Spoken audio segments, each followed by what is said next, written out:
আজকে দেখাবো আমার মায়ের হাতের মাটন তেহারি রান্না। তো প্রথমেই তেলের মধ্যে তেজপাতা, দারচিনি, এলাচ, পেঁয়াজ কুচি আর লবণ দিয়ে ভালোভাবে একটু নাড়াচাড়া করে নিতে হবে।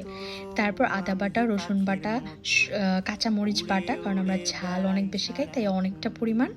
তারপর দিয়ে দিতে হবে মাটন। তারপর এটাকে ভালোভাবে কষিয়ে নিতে হবে। অপর দিকে কাজু বাদাম, দুধ আর পোস্ত দিয়ে একটা মিশ্রণ তৈরি করে রেখে দিতে হবে। তারপর এখানে টক দই দিয়ে দিল ঘরে বানানো তেহারি মশলা। এখানে আছে জায়ফল, জয়িত্রী, শাহি জিরা, ছোট এলাচ, বড় এলাচ, দারচিনি, লবঙ্গ, গোলমরিচ, এগুলো একটু ভেজে ব্লেন্ড করে নিয়েছে।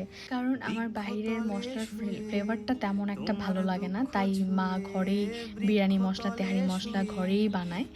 তারপর দিয়ে দিল চাল। চাল দেওয়ার পর কিছুক্ষণ ভেজে নিয়েছে।